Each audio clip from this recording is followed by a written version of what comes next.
आरती श्री भागवत जी की करत पवित्र भाव आरती श्री भागवत जी की करत पवित्र भाव श्री नारायण मुख की वाणी श्री नारायण मुख की वाणी पढ़ते ब्रह्मा और ब्रह्मणी पढ़ते ब्रह्मा और ब्रह्मणी और ब्रह्मणी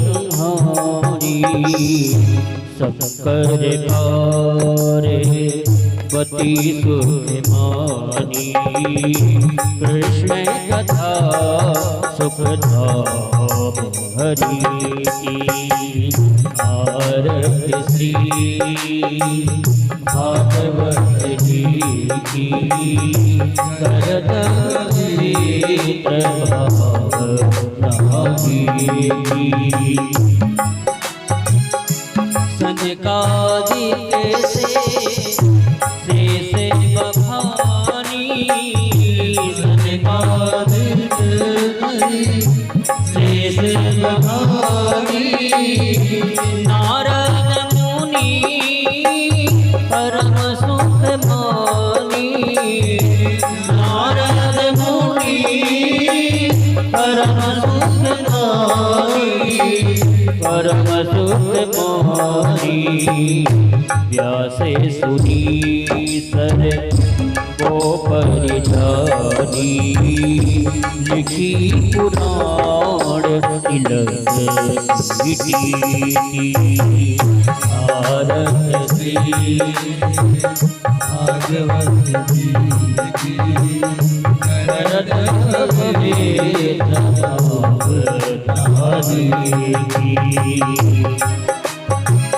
श्री सुखदेव व्यास ते सुने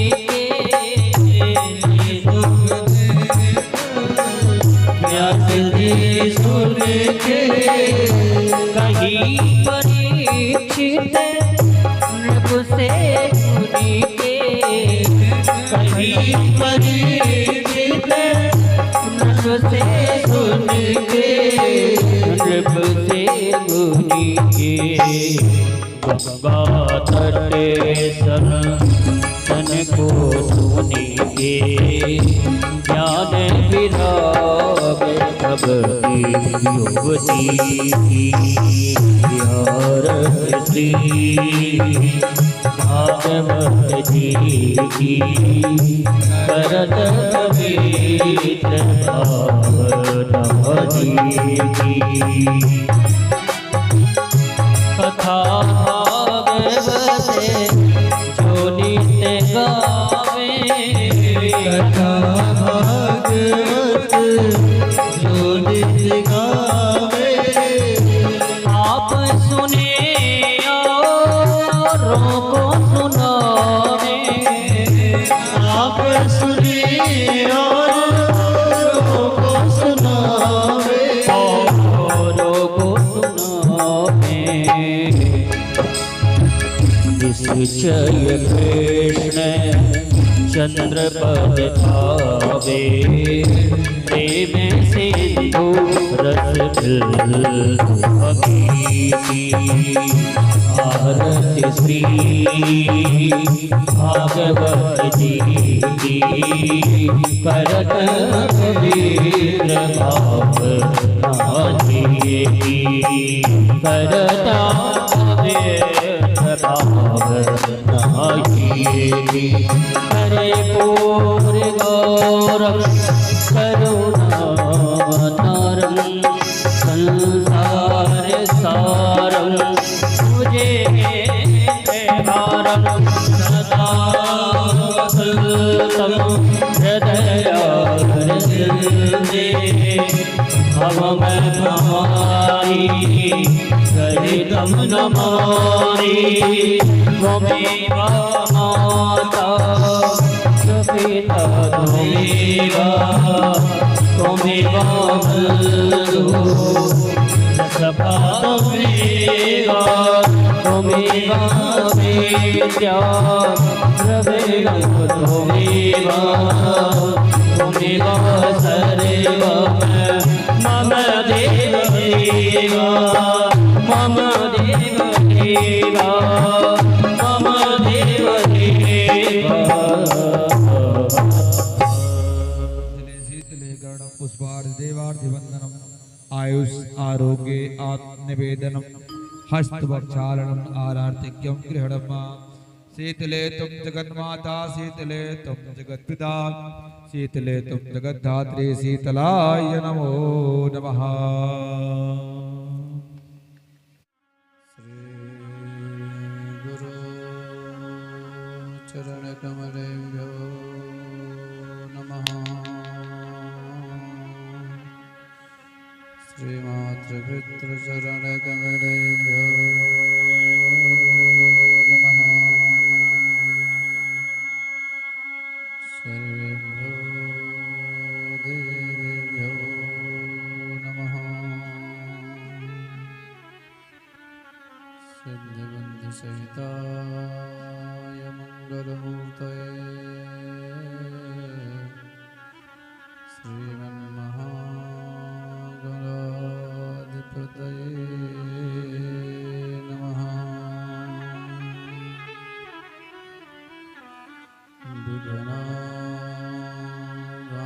विघ्नाघान्तनिवारणे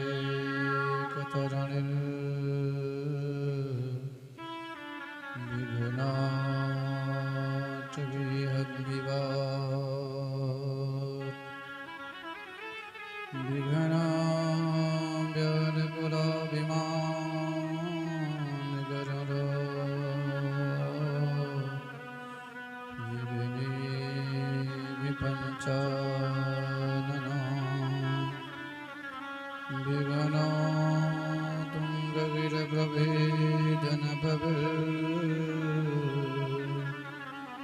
विघ्नाम्बुधिर्वादो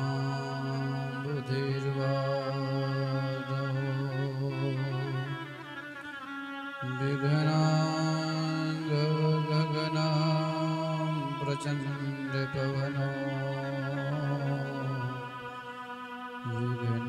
विघ्नेश्वरः पातु माम्। या मुकुन्देन्दुतुषारिहारिधवला या शुभ्रवस्त्रामृता या वीणावरदण्डमण्डितकरा या श्वेतपद्मासना या ब्रह्माच्युतशङ्करप्रभृतिभिर देवी सदा वन्दिता सा मां पातु सरस्वती भगवती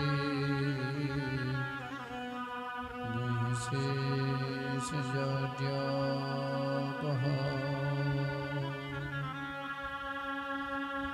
अखण्डमण्डलाकारं व्याप्तं येन चराचरं तत्पदं दर्शितं येन तस्मै श्रीगुरवे नमः। माता रामो पिता रामचन्द्रः स्वामी रामो मतसखा रामचन्द्रः सर्वस्वं मे रामचन्द्रो दयालु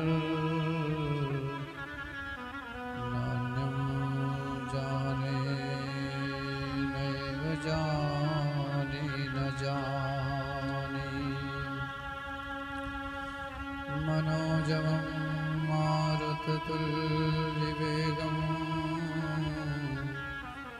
जितेन्द्रियं बुद्धिमतां वरिष्ठम्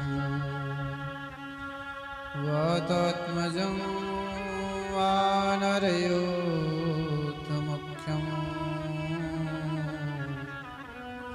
श्रीरामदूतं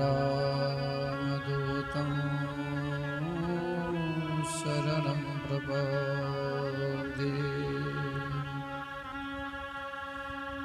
वंशे विभूषितकरान्नमनीरदाभा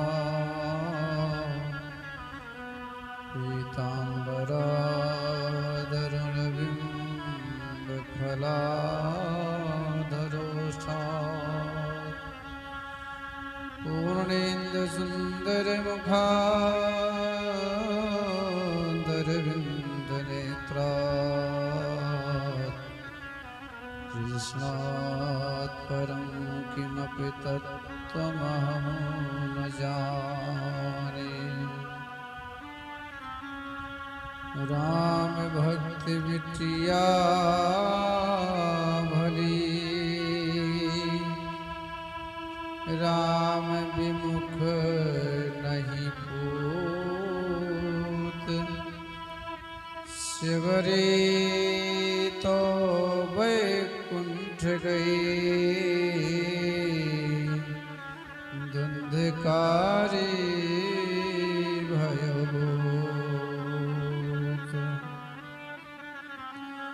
जय जय श्री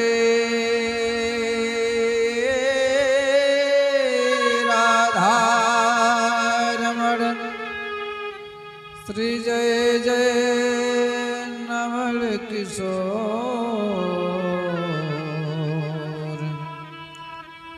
जय गोपी चित चोर प्रभु श्री जय जय माखन जो बोलो भागवत भगवान की श्री राघवेंद्र सरकार की जय व्यास महाराज की परम मंगल में परात्पर अखिलेश्वर अकारण करुणा वर्ण वाले भक्तवांछा कल्पतरु श्री तड़ित विनंदित पीताम्बरधारी श्री बाल कृष्ण लाल की वांगमयी प्रतिमूर्त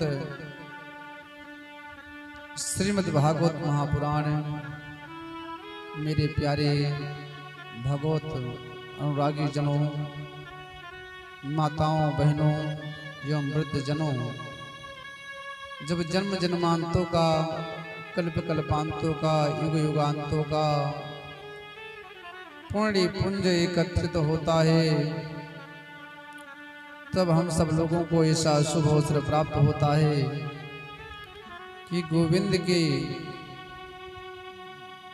कथा का रसास्वादन कर पाएं। संत जन कहते हैं कि जन्म जन्म के पुण्य जब अरे होते हैं एक संग, ताहि मलिनता धोई के फिर भावे सत्संग। इसलिए जहाँ पर गोविंद की कथा हो, मेरे परमात्मा की कथा हो, मेरे प्यारे, वहाँ पर समय निकाल कर जरूर पहुँचना चाहिए। देखो आज सप्तम दिवस की कथा है। सप्तम दिवस की कथा जो लोग अभी बीच में नहीं पहुंच सके किसी कारणवश, सप्तम दिवस की कथा का श्रवण कर लेते हैं तो संत जन कहते हैं कि उनको सातों दिन के कथा का जो पुण्य फल होता है वो प्राप्त होता है। हाँ, सामने से बैठ जाओ। वाह भाई, हमारे पंडित जी परमादरणीय पंडित महादेव शास्त्री जी का पदार्पण हुआ। भाई बहुत बहुत आपका आभार, बहुत बहुत साधुवाद। जो लोग किसी कारणवश अभी तक कथा में नहीं पहुंच सके हैं, यदि 7 दिन तक कथा होती है उसमें 6 दिन ना पहुंच सके, 7वें दिन कथा का श्रवण कर लें तो उनको संपूर्ण भागवत का पूर्ण फल प्राप्त होता है। इसलिए आज तो कथा में पहुंचना नितांत आवश्यक है। चलें सर्वप्रथम अपने मन और वाणी को पवित्र करने के लिए 2 बार गोविंद के नाम का संकीर्तन, तदुपरांत गोविंद के मंगलमय कथा का रसास्वादन किया जाएगा। बोली भागवत भगवान की जय। राघवेंद्र सरकार की। आपका कहाँ से आ रहा है? सिटी। अरे हो गए बहुत से पार लेकर नाम तेरा, हो गए बहुत से हो गए भव से पार लेकर नाम तेरा। नाम तेरा हरि नाम तेरा, नाम तेरा हरि नाम तेरा। हो गए भव से पार लेकर नाम तेरा, हो गए भव से पार लेकर नाम तेरा। नाम तेरा हरि नाम तेरा, नाम तेरा हरि नाम तेरा। हरि हो गए भव से पार लेकर नाम तेरा, हो गए भव से पार लेकर नाम तेरा।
दुखी था,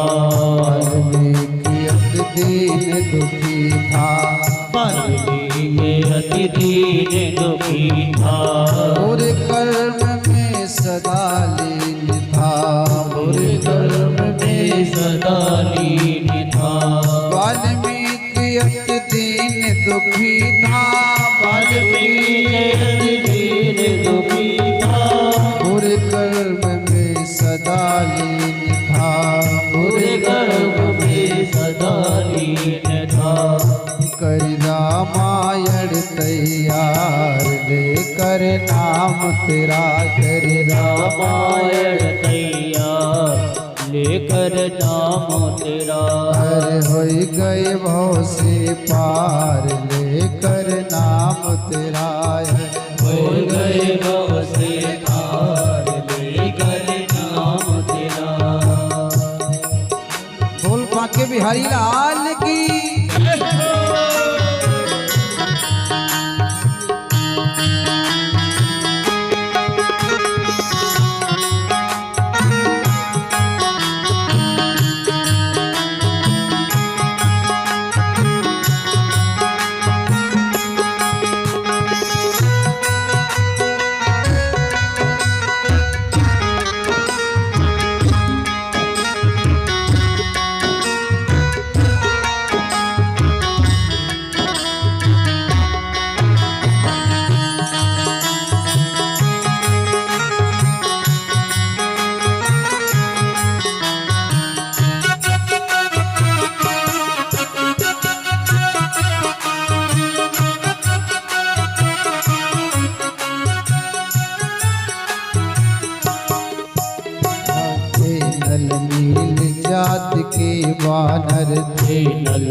नल नील जाति के बानर, नर नील जात के बानर, राम नाम लिख दिया शिला पर, राम नाम लिख दिया शिला पर।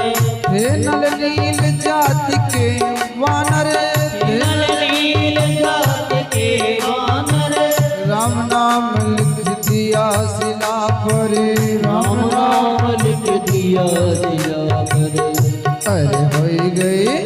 अरे होई गई सीना पार लेकर नाम तेरा, अरे होई गई सीना पार लेकर नाम तेरा, होई गए भव से पार लेकर नाम तेरा, हो गए भव से पार लेकर नाम तेरा। बोल बांके बिहारी लाल की।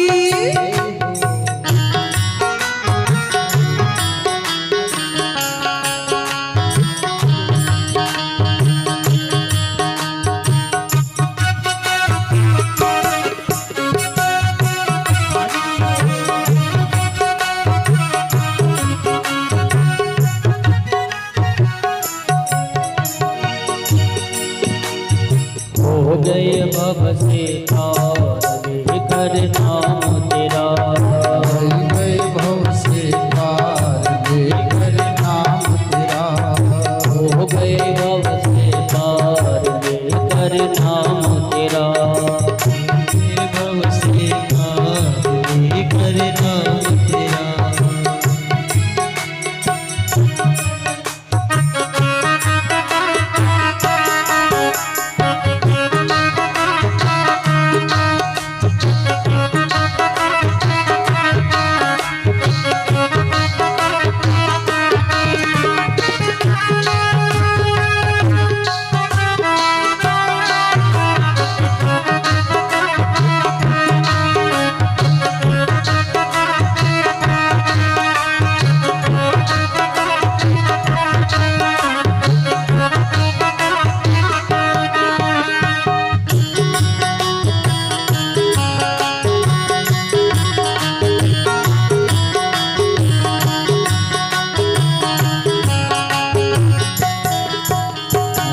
हरि सभा में द्रुपद दुलारी, हरि सभा में द्रुपद दुलारी,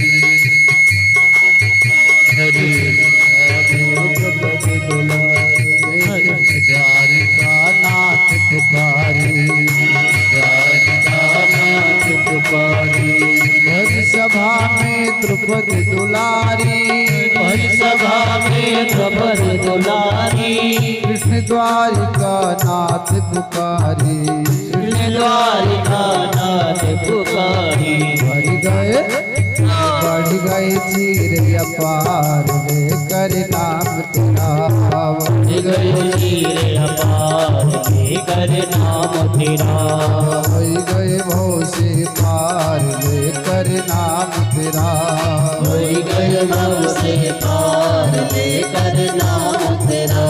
बोल बांके बिहारी लाल की।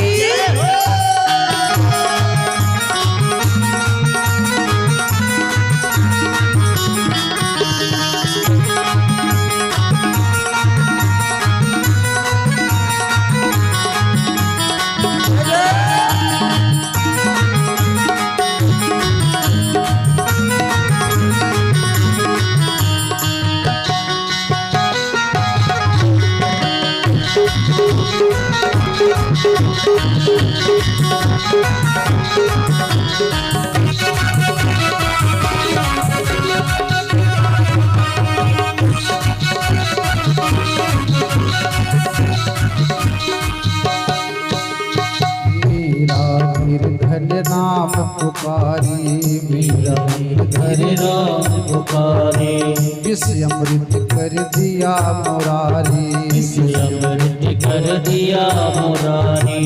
मीरा गिरधर नाम पुकारी, मीरा गिरधर नाम पुकारे, विष अमृत कर दिया मुरारी, से अमृत कर दिया मुरारी। भूल गए खुल गए चारों द्वार लेकर नाम तेरा। गए चारों धाम लेकर नाम तेरा। हो गए भव से पार लेकर नाम तेरा। हो गए भव से पार लेकर नाम तेरा। और बाकी भी हरियाल की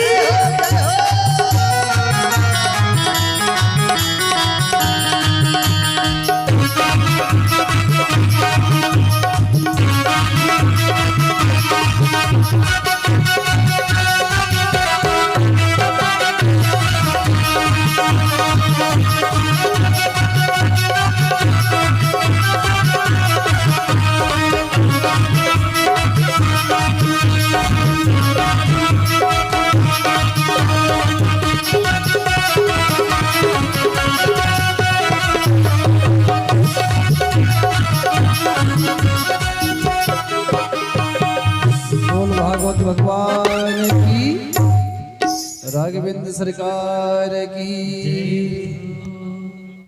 चलिए अपने प्रसंग पर पहुंचे। सुखदेव जी राजा परीक्षित को कल की कथा में भगवान श्री कृष्ण एवं रुक्मिणी जी के विवाह के विषय में श्रवण कराया। सुखदेव जी राजा परीक्षित से कहते हैं, राजन, व्यक्ति को प्रत्येक परिस्थिति में हमेशा एक जैसा रहना चाहिए। सुख में ज्यादा प्रसन्न नहीं होना चाहिए, दुख में ज्यादा उदास नहीं होना चाहिए। और संकट तो सबके जीवन में आता है। कहते हैं, सुख में भूलो मती, दुख में तड़फो मती। प्राण जाए मगर नाम भूलो मती। मुरली वाले को मन में बसाते चलो। कृष्ण गोविंद गोपाल गाते चलो। मुरली वाले को मन में बसाते चलो। सुखदेव जी कहते हैं, देखो संकट सबके जीवन में आता है। कन्हैया के एक पुत्र हुआ। प्रथम पुत्र का नाम है प्रद्युम्न। प्रद्युम्न जन्म लिया, प्रसूत घर से ही एक संबरासुर नाम का राजा आया, उसको उठा ले गया और समुद्र में फेंक दिया। अच्छा देखो, आप नमक रोटी घर पर खाते हैं तो आपसे पूरे गांव वाले खुश हैं, प्रसन्न हैं। कोई आपके शत्रु नहीं है, सब मित्र हैं आपके। लेकिन जिस दिन परमात्मा ने आपको दाल रोटी की व्यवस्था दे दी, घर मकान बन गया, एक आध दो गाड़ी भी हो गई, तो फिर दुश्मन बनाना नहीं पड़ता है, दुश्मन अपने आप बन जाता है। कन्हैया के साथ में भी वैसा हुआ। समुद्र में जाकर सुंदर सी द्वारिकापुरी बनाए रहने लगे तो संबरासुर नाम का दैत्य पहुंचा। भैया आध दिन समय दे दिया, आध दिन तो रुक जाओ, बहुत भगैला काम किया। संबरासुर नाम का दैत्य पहुंचा, प्रसूत घर से उस बालक को निकाल लिया, समुद्र में फेंक दिया। एक मछली निकल गई, मछुआरे ने जाल डाला, मछली पकड़ी गई, मछली का पेट भेदन किया गया, चीरा गया तो एक बालक निकला। मछुआरे ने उस बालक को ला करके संबरासुर राजा को दे दिया। उसने क्या किया, अपने घर पर काम करने वाली दासी को उस बालक को दे दिया। उस बालक का लालन पालन उस दासी ने किया, उसका नाम था मायावती। एक दिन जब वो बड़ा हो गया प्रद्युम्न, तब नारद जी पहुंचे। नारद जी कहने लगे कि देखो, जिनका आपने लालन पालन करके बड़ा किया है ना, ये आपके पति हैं, ये आपके पति हैं। भवानी ही कारणम तत्र, भवान नारायणा साक्षात् स्वयं भूति नारदः। नारद जी कहते हैं, ये आपके पति हैं, पिछले जन्म में इनका नाम था कामदेव, आपका नाम था रति। भगवान नारायण सुता संभरे रोहितो गृहान्। अहं ते धिकृत पत्नी रति कामो भवान प्रभु। नारद जी कहते हैं कि जाकर के उनको बताओ कि मैं आपकी पत्नी हूं। तो दासी कहने लगी, आपकी बात मेरे समझ में नहीं आ रही है, आप क्या कह रहे हो। तब नारद जी ने पूर्व चरित्र श्रवण कराया कि जिस समय आपके पति देवता भगवान शिव के तपस्या को भंग करने के लिए गए थे, आपके पति का नाम था उस समय कामदेव, और शिव ने अपने तीसरे नेत्र को खोल दिया कि जब शिवती सर उभारा, जब शिवती सरे नयन उभारा, निर्घत कामो भयो जहरि छारा, निर्घत काम भयो जहरि छारा, निर्घत कामो भयो जहरि छारा, निर्घत काम भयो जहरि छारा। उस समय भगवान शंकर ने अपने तीसरे नेत्र को खोला तो आपके पति देवता कामदेव जलकर समाप्त हो गए। आपका नाम था रति। आप जाकर भोले बाबा से कहने लगे कि हे प्रभु, मेरे पति देवता को पुनः प्रदान करो। तब उस समय शंकर जी ने कहा था कि इस समय तो आपके पति देवता नहीं प्राप्त हो सकते हैं, लेकिन आगे चल करके जब यदुवंश कृष्ण अवतारा, जब यदुवंश कृष्ण अवतारा, होई हरण महामहि भारा,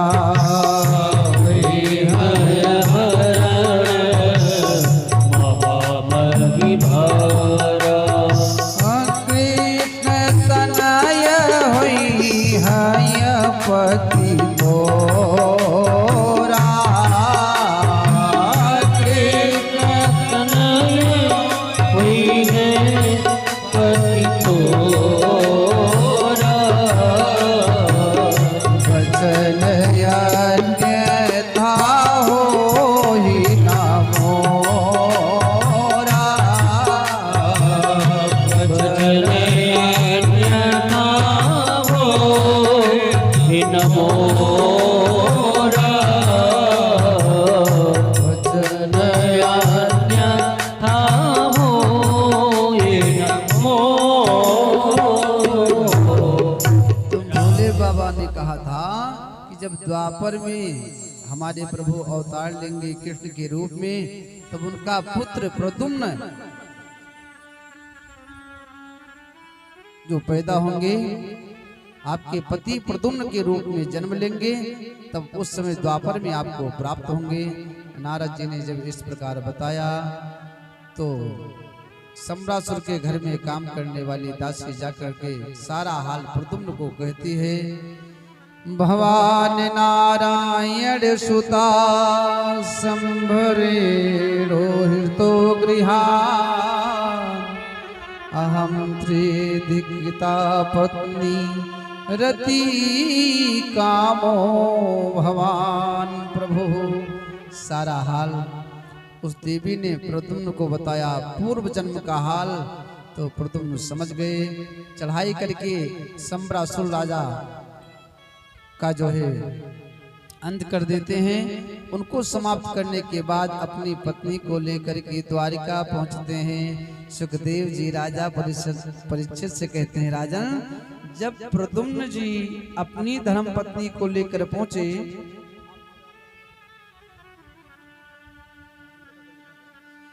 तब तक मेरे कन्हैया का 16,108 विवाह हो चुका था। कितना विवाह भैया, मेरे प्यारे प्यारे भैया, कितना विवाह अशोक जी? 16,108। तो राजा परीक्षित कहते हैं बीच में विवाह कैसे हो गया, कब हुआ, कहाँ हुआ, ये मुझे बताइए। सुखदेव जी कहते हैं अरे दूसरा विवाह मेरे कन्हैया का एक भालू के पुत्री के साथ में हुआ। और राजा परीक्षित कहते हैं प्रभु वो कैसे, मुझे बताइए, बताने की कृपा कीजिए। तब सुखदेव जी कहते हैं पृथ्वी पर एक सत्राजित नाम का राजा था। सत्राजित भगवान सूर्य का भक्त था। भगवान सूर्य की बहुत विधि विधान से पूजन करता था।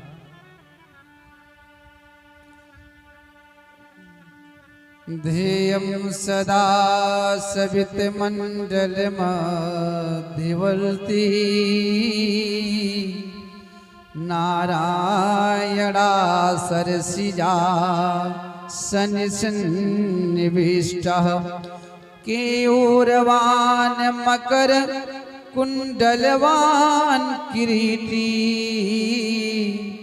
हारी हिरण्यमय वपुर धृत शंख चक्रः।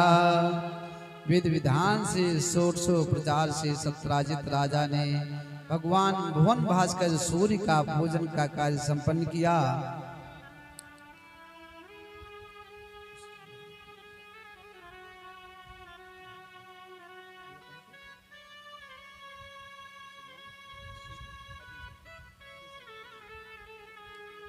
हाँ, गोंडा से हमारे परम आदरणीय श्री अरविंद सिन्हा जी का पदार्पण हुआ और भगवान की बहुत परम प्रिय भक्त हैं।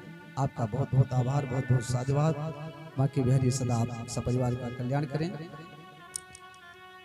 सुखदेव जी राजा परीक्षित से कहते हैं राजन विधि विधान से सत्राजित ने पूजन किया तो सूर्य भगवान प्रसन्न होकर के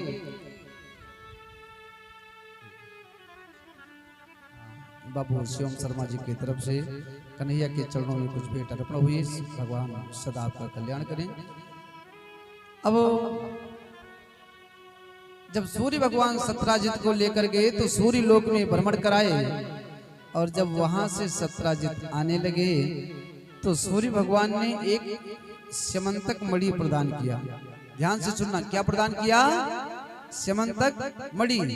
अब उस मणि को सत्राजित राजा ने गले में डाल लिया। आहा, गले में डालकर वहां से चल दिए।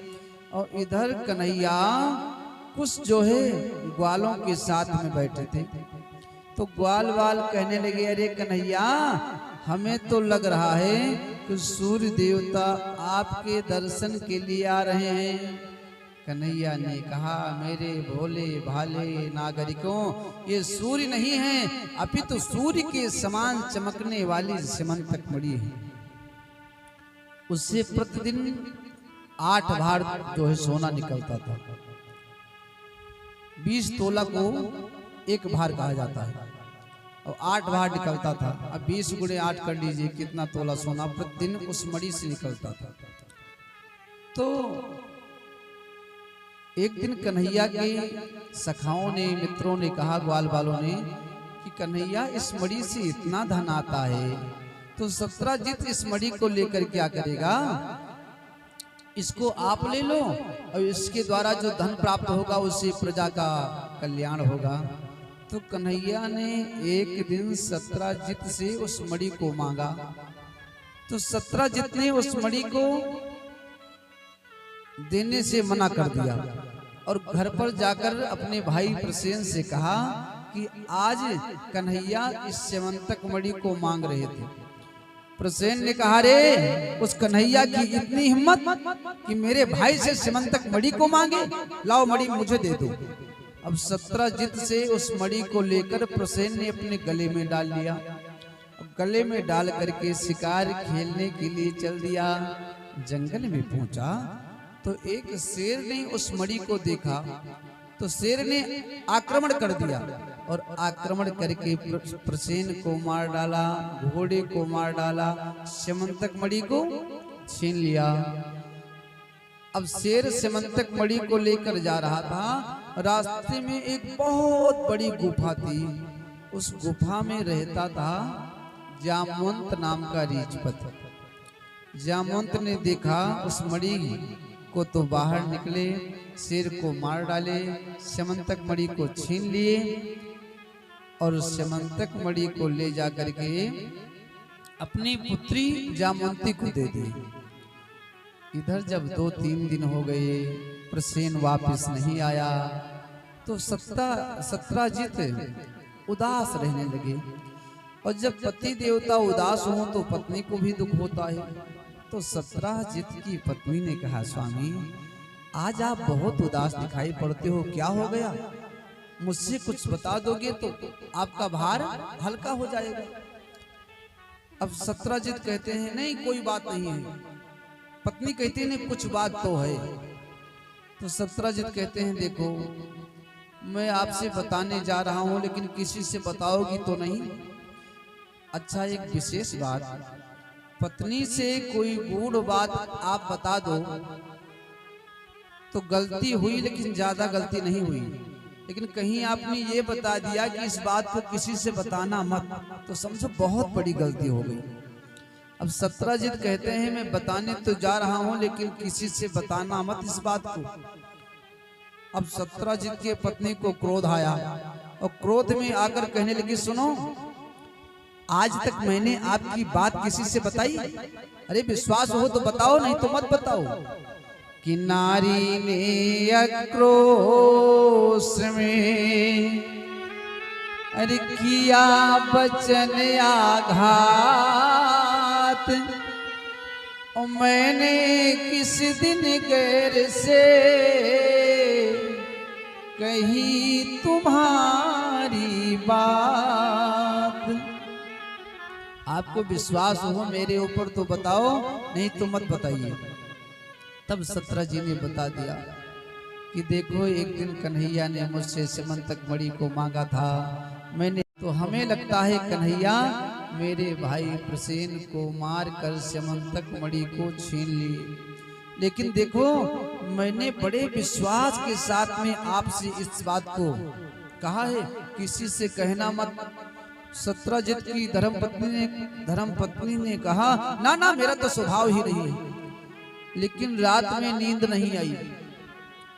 4 जैसे बजे हाथ में घड़े को लेकर के जल भरने के लिए चल दी। एक सहेली मिली, क्या बात है तेरा मुंह लटका हुआ है? मुखड़े पर उदासी छाई हुई है, सुसुप्त अवस्था में घूम रही हो, क्या हो गया? सत्रजित की धर्मपत्नी ने कहा, क्या बताऊं, वो मेरे पति देवता आज कह रहे थे कि कन्हैया ने प्रसेन को मारकर सिमंतक मणि को छीन लिया। लेकिन सुनो, उन्होंने मुझको रोका था कि किसी से इस बात को बताना मत। तो आपको मैंने बड़े विश्वास के साथ बताया है, मैं हाथ जोड़ती हूँ इस बात को किसी से मत कहना। उसने कहा, ना ना मेरा तो स्वभाव ही नहीं है। अब वो जल लेकर के अपने घर पर पहुंची। घर वाले कहने लगे, जल भरने गई थी, इतना देर लग गया? कहने लगी, क्या बताऊं, उस सत्रजित की धर्मपत्नी मिली थी, तो वो तो कह रही थी कि कन्हैया ने प्रसेन को मारकर सिमंतक मणि को छीन लिया। अब ये कन्हैया को करना चाहिए। घर वालों ने कहा, कन्हैया ने तो बहुत बुरा किया, ऐसा नहीं करना चाहिए था। तो फिर कहने लगे कि सुनो, सत्रजित की पत्नी मुझे बड़े विश्वास के साथ इस बात को बताया है, आप इस बात को किसी से कहना मत। घर वालों ने कहा, ना ना मेरा तो स्वभाव ही नहीं है। अब यही होते होते पूरी रजवास में ये बात फैल गई। धीरे धीरे कन्हैया तक बात पहुंची तो हमारे कन्हैया अपने कलंक को मिटाने के लिए ग्वाल बालों के साथ में चल देते हैं। जंगल में पहुंचे तो देखते हैं कि प्रसेन की लाश पड़ी है, और आगे बढ़े घोड़ा मरा पड़ा है, और आगे बढ़े तो देखते हैं कि शेर मरा पड़ा है। ग्वाल बाल कहने लगे, कन्हैया मुझे विश्वास हो गया कि आपने प्रसेन का वध नहीं किया है। लेकिन कन्हैया कहते हैं जो सामने वाली गुफा है ना, इसको भी देख लूं फिर चलता हूं। अब गुफा के भीतर गए तो जामवंती के हाथ में सेमंतक मणि थी। अब जैसे कन्हैया ने उस मणि को जामवंती के हाथ से लिया तो जामवंती जोर से रोने लगी। अपनी पुत्री को रोना जब जामवंत ने सुना, पुत्र की आवाज को कि मेरी बेटी रो रही है, तो दौड़ा कन्हैया के साथ में भयानक युद्ध करने लगा जामवंत। कि सिर से सिर भुज से भुजा, अरे दृष्टि दृष्टि से जोरी, और चरण पकड़ी गही झपटी के, लपटी लपटी झकझोर। मल्लयुद्ध हुआ, 27 दिन तक युद्ध चलता रहा। जब युद्ध का 28वां दिन आया तब एक ऐसा मुष्टिका का प्रहार हमारे कन्हैया ने किया कि जामवंत मूर्छित हो गया। और जब होश में आया तब कन्हैया के चरणों को पकड़ लिया। जामवंत कहने लगा, प्रभु आज मैं पहचान गया कि आप ही मेरे रघुराई हो, आप ही मेरे राम हो।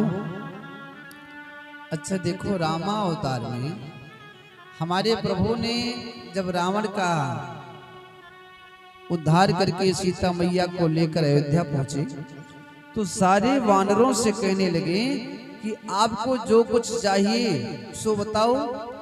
तो सबने जो कुछ चाहिए था मांगा, राम जी ने सबको प्रदान किया।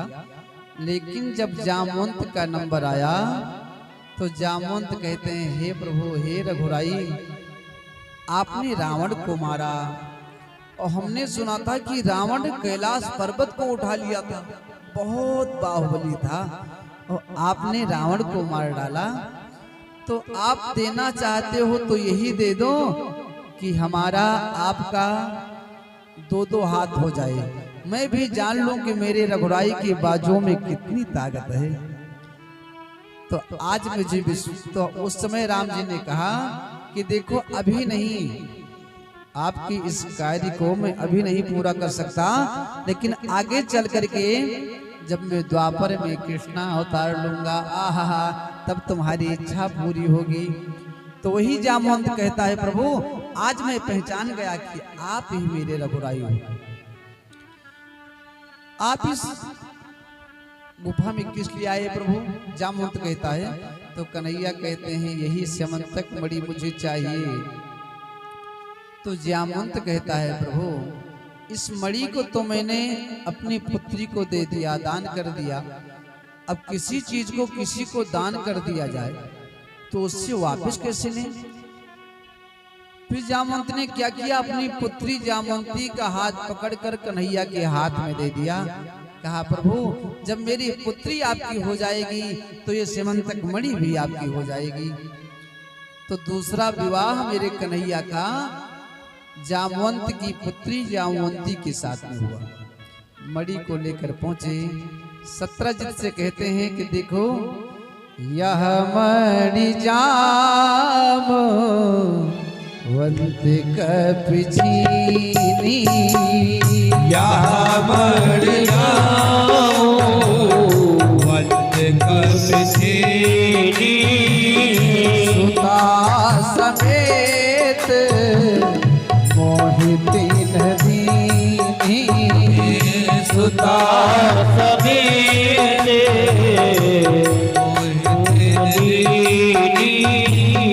यह मणि जामवंत कपि छीनी, यह मणि जामवंत कपि छीनी,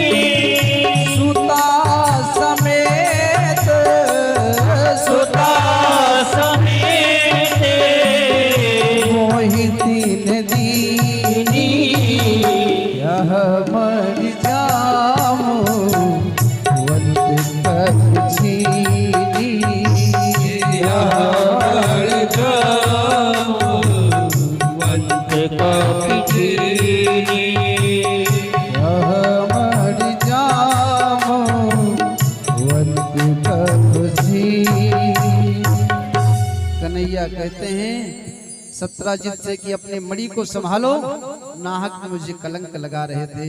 इसको तो जो है जामवंत नाम का रिश्वत जो था उसने छीन रखा था। अब सत्राजित को जब मणि मिल गई तो बहुत उदास रहने लगा। सोचा कि नाहक में मैंने कन्हैया को कलंक लगाया, अब मैं कन्हैया के सामने कैसे जाऊं, दुनिया के लोग मुझे क्या कहेंगे। और इधर सत्राजित एक दिन पत्नी के पास पहुंचा तो अपना सारा हाल बताया कि अब मैं क्या करूं, कन्हैया के पास कैसे जाऊं, मैंने नाहक में उनको कलंक लगाया था। तो पत्नी ने कहा अपनी पुत्री का विवाह कन्हैया के साथ में कर दो, जब रिश्तेदारी लग जाएगी भैया तो जो कुछ आपस की वैमनस्यता है वो समाप्त हो जाएगी। तो सत्राजित ने अपनी पुत्री सत्यभामा का विवाह कन्हैया के साथ में कर दिया। ये हुआ मेरे कन्हैया का तीसरा विवाह।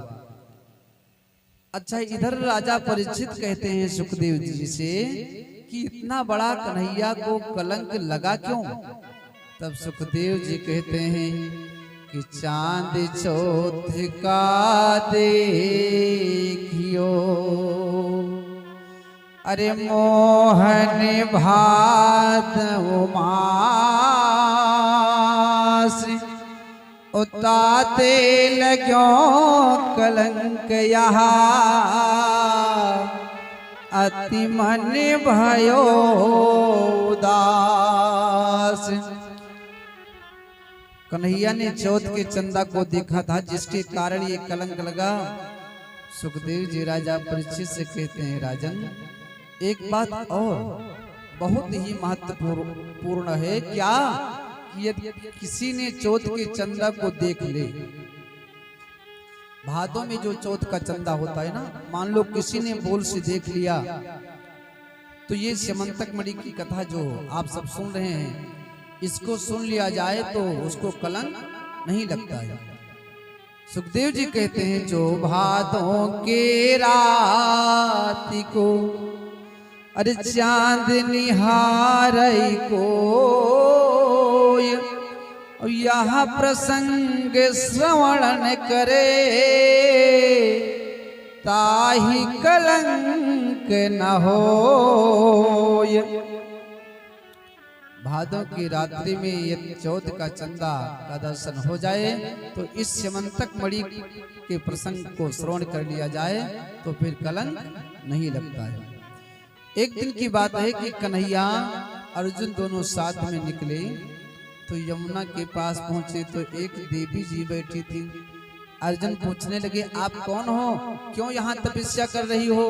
उसने कहा अहम देवस्य सब तुल दुहिता पतिम इच्छति, विष्णु वरण्यम वरदम तपः परम वास्थितः। मैं सूर्य की पुत्री हूँ, यमराज की बहन हूँ, मेरा नाम है कालिंदी। मैं श्री कृष्ण को अपना पति बनाना चाहती हूँ। सो अर्जुन ने कालिंदी के हाथ को पकड़कर कन्हैया के हाथ में रख दिया। ये हुआ चौथा विवाह। एक नग्नजित नाम के राजा थे, उनके घर 7 बैल थे। 7 बैल बहुत ही मर गए थे। तो नग्नजित राजा ने प्रतिज्ञा किया कि जो कोई आएगा मेरे 7 बैलों को एक साथ में नकेला पहना देगा। अशोक जी नकेला जानते हैं? हाँ, नाथ देना। तो 7 बैलों को एक साथ में नाथ देगा, नकेला पहना देगा, उसके साथ में मैं अपनी पुत्री का विवाह कर दूंगा। हमारे कन्हैया पहुंचे, 7 रूप में होकर के 7 बैलों को नकेला पहना देते हैं। सो नग्नजित नाम के राजा ने अपनी पुत्री नग्नजिती का विवाह कन्हैया के साथ में कर दिया। ये वो विवाह 5वां। एक वृंद और अरविंद नाम के राजा थे, उनके बहन का नाम था मित्र वृंदा।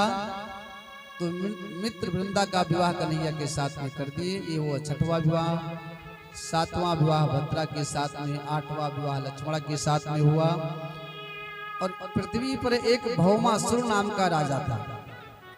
उसने 16,100 राजकुमारियों को अपने जेल खाने में बंद कर रखा था और मन में सोचा था कि जिस दिन 20,000 की संख्या हो जाएगी तब मैं एक साथ में विवाह करूंगा।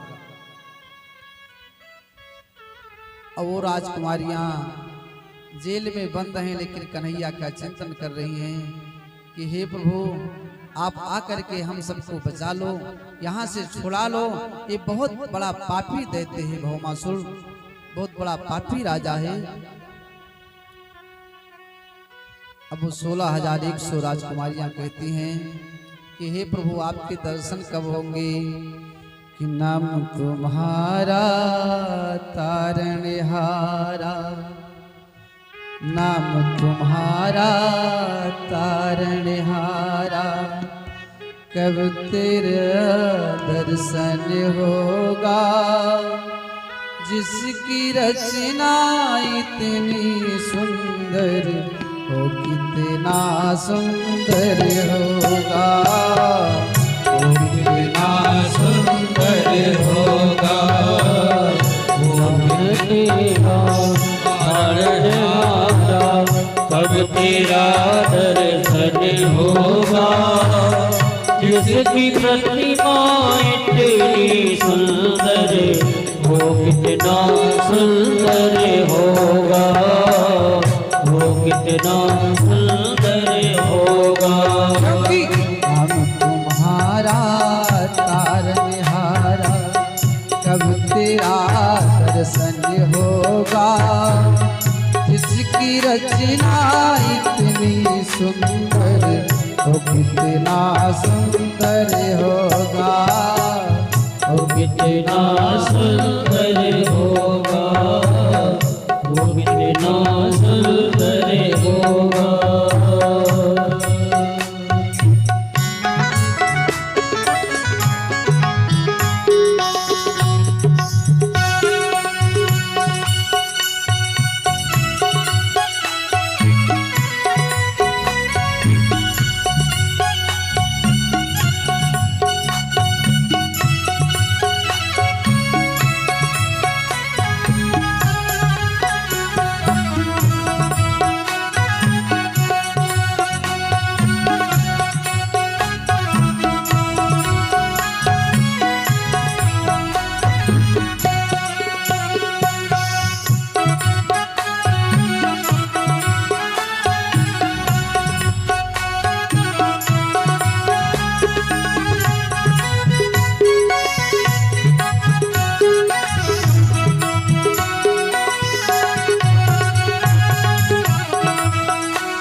ध्यान लगाते हैं। सूर्य चरणों में ध्यान लगाते हैं। जो भी तुम्हारे दर पे आवे मन वांछित फल पाते हैं। जो भी तुम्हारे दर पे आवे मन वांछित फल पाते हैं। सुर नर मुनि जन जिन चरणों में निस दिन ध्यान लगाते हैं। सुर नर मुनि जन जिन चरणों में निस दिन ध्यान लगाते हैं। जो भी तुम्हारे दर पे आवे मन वांछित फल पाते हैं। जो भी तुम्हारे दर पे आवे मन वांछित फल पाते हैं। आत्मनिधि से पाने हेतु आत्मनिधि से पाने हेतु तेरा ही शरणा होगा। जिसकी रचना इतनी सुंदर वो कितना सुंदर होगा। वो कितना सुंदर होगा। वो कितना सुंदर होगा। तुम्हारा तारणहारा कब तेरा दर्शन होगा। जिसकी रचना इतनी सुंदर वो कितना सुंदर होगा। कितना सुंदर होगा, तू कितना सुंदर होगा। बोल बाकी बिहारी लाल की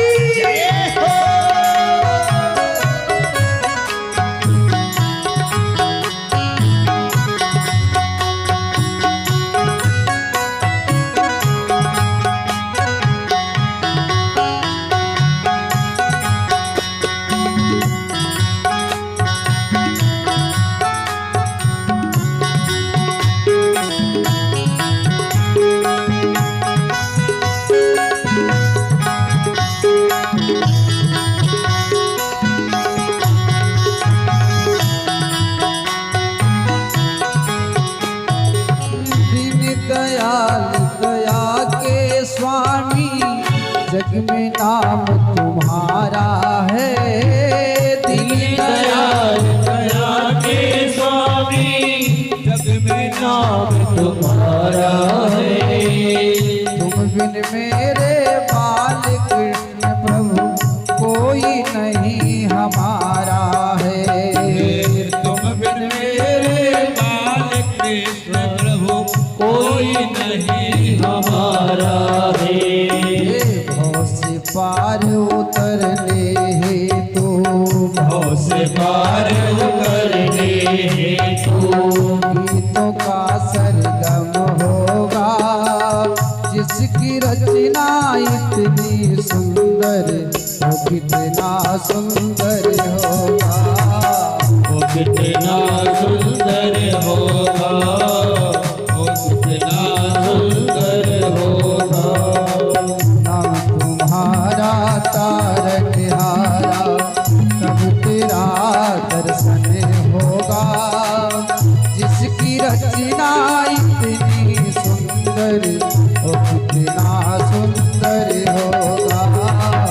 वो कितना सुंदर होगा, वो कितना सुंदर होगा, वो कितना सुंदर होगा, वो कितना सुंदर होगा।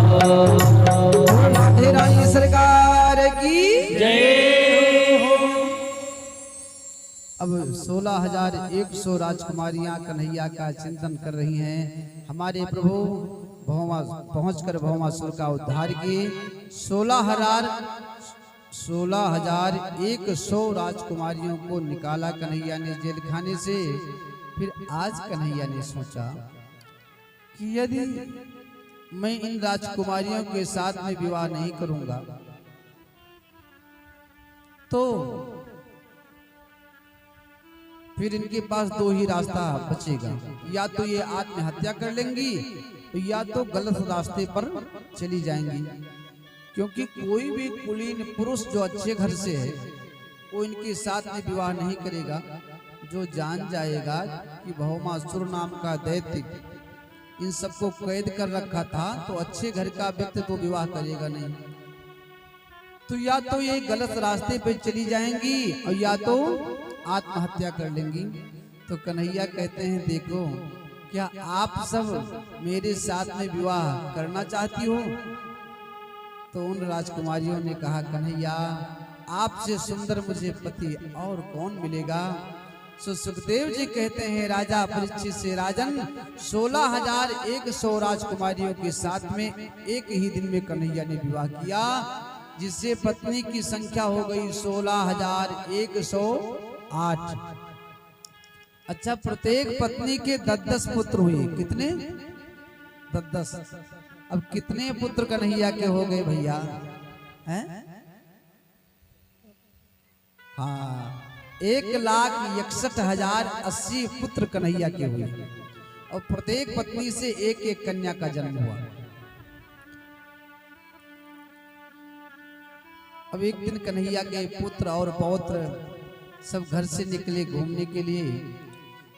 तो एक बगीचे में पहुंचे तो उनको अचानक प्यास लगी, तो कुएं के पास गए। तो उस कुएं में देखते हैं एक बहुत विशाल गिरगिट पड़ा हुआ है। अब कन्हैया के पुत्रों ने उस गिरगिट को निकालने के लिए सतत प्रयास किया, लेकिन बाहर नहीं निकाल सके। संदेशा गया कन्हैया के पास, हमारे प्रभु पहुंचे, जैसे अपने चरण को उस गिरगिट के शरीर में झुलाते हैं कन्हैया, तो गिरगिट दिव्य पुरुष के रूप में परिणित हो जाता है। बोलो बाल कृष्ण लाल की जय। अब कन्हैया उससे कहते हैं, भैया आप कौन थे और गिरगिट की योन में कैसे आ गए? तो दिव्य पुरुष कहने लगा, इक्ष्वाकु वंश में मैं पृथ्वी पर नृग नाम का राजा था। आपने दानियों के रजिस्टर को जब खोला होगा कभी, तो उसमें एक नाम मेरा भी आया होगा। मैंने ब्राह्मणों को पृथ्वी पर इतनी गौ दान कर दिया, इतने गायों का दान कर दिया कि मैं बता नहीं सकता हूँ। कन्हैया कहते हैं, कितनी गायों का आपने दान किया?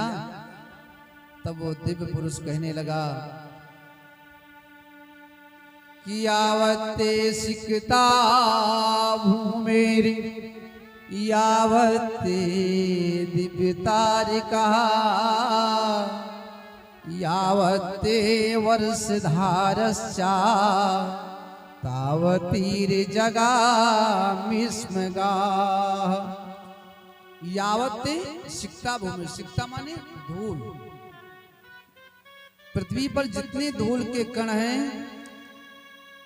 और आकाश में जितने तारे हैं, वर्षा में जितने वर्षा के बूंद गिरते हैं, इतनी गायों का मैंने दान किया।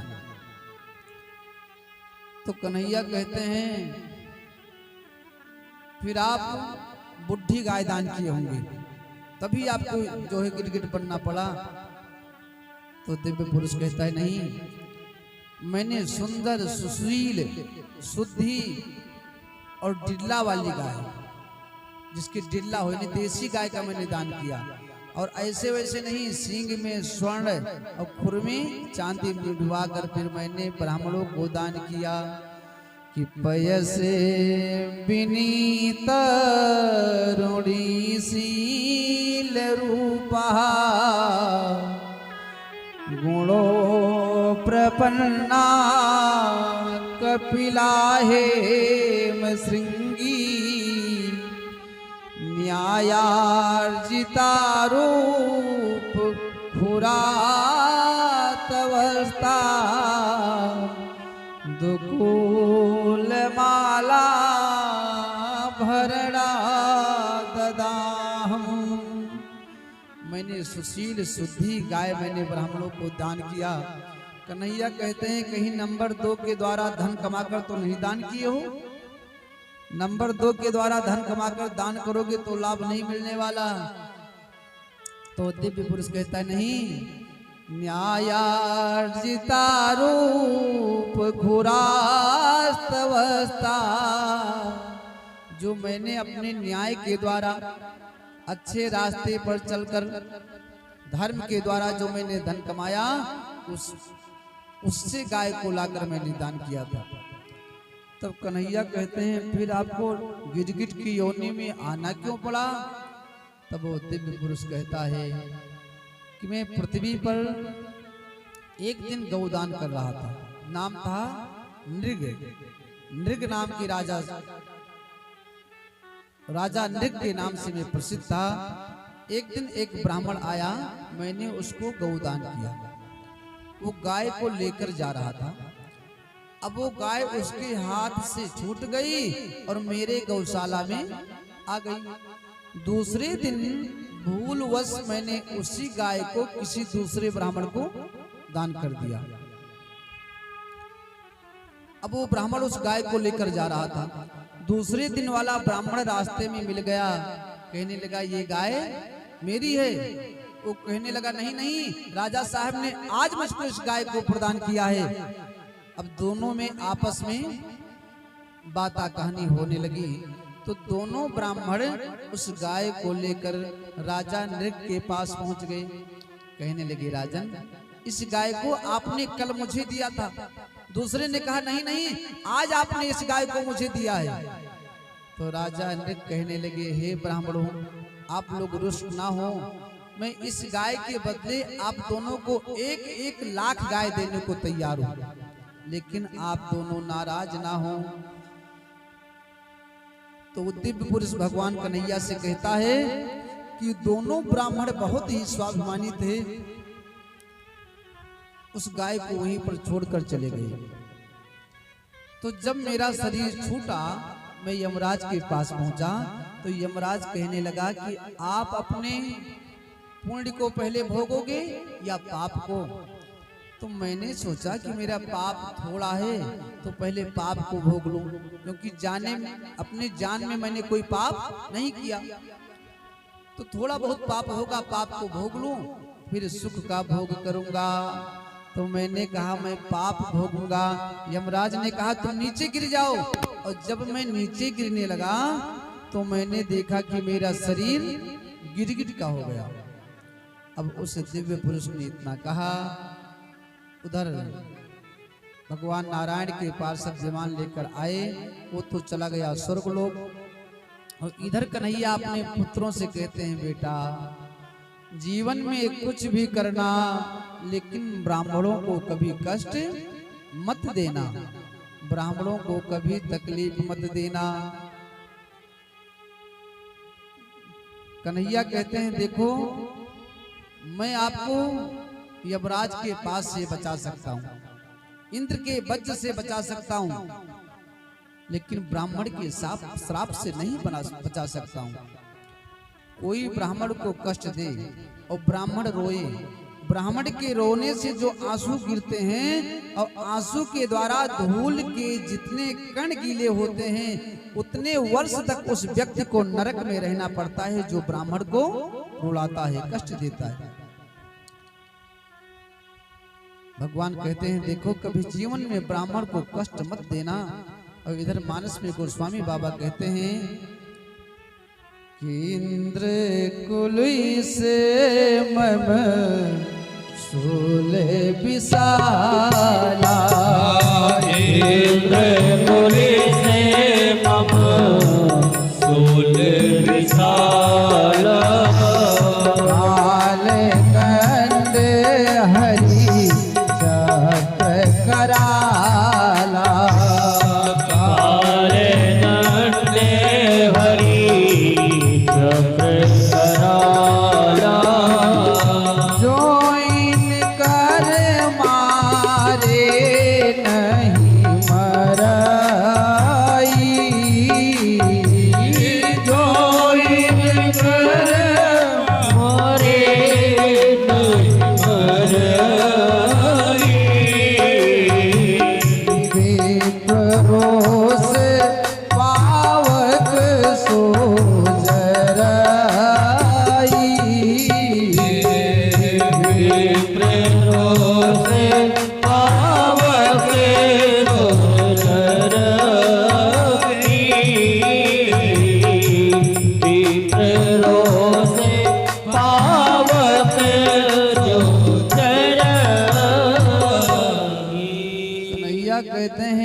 वज्र चलेगा, भगवान शिव का त्रिशूल चलेगा, तो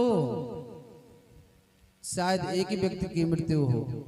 लेकिन यदि ब्राह्मण की श्राप रूपी कुल्हाड़ी चल गई तो कुलम समूलम दहति ब्रह्म स्वारण पावका। जो व्यक्ति इंद्र के वज्र से नहीं मरता, शिव जी के त्रिशूल से नहीं मरता, भगवान कहते हैं कि यमराज के यमभास से नहीं मरता, मेरे चक्र सुदर्शन से नहीं मरता, वो केवल ब्राह्मण की क्रोधाग्नि से जलकर भस्म हो जाता है। इसलिए बेटा कभी ब्राह्मण को जीवन में कष्ट मत देना, और गलती से भी ब्राह्मण के धन को मत लेना। आपने ब्राह्मण की 1 रुपए को ले लिया, एक रात्रि व्यतीत हुई तो 1 रुपया 10 रुपए के बराबर हो गया, और वही 1 रुपया 1 महीने के बाद में 3 लाख रुपए के बराबर हो जाता है। और जब 1 वर्ष हो जाता है तब वो 1 रुपया 3 करोड़ रुपया के बराबर हो जाता है। संवत्सरे व्यतीते चा सतु त्रिकोटि गुणा भवेत् कर्म तद् यजमानानां सर्वं वै निष्फलं भवेत्। 1 साल में वही 1 रुपया 3 करोड़ रुपया के बराबर हो गया। फिर भी यजमान यदि नहीं दे पाया ब्राह्मण को, तो फिर उसके पूरे जीवन का जो पुण्य कर्म होता है ना, वो नष्ट हो जाता है। अच्छा, एक बात और, जैसे मान लो आपके यहाँ अनुष्ठान है या हमारे यहाँ है, किसी के यहाँ है, तो यदि दक्षिणा देना आचार्य को भूल गए, तो वहां पर आचार्य जी को चाहिए कि यजमान को याद दिला दें। यदि याद नहीं दिलाते हैं तो लिखा हुआ है कि दाता ददाति नो दानम गृहीत्वा तन्याचिते उभोते नरकं यातस् छिन्न जगुल यथा घटा।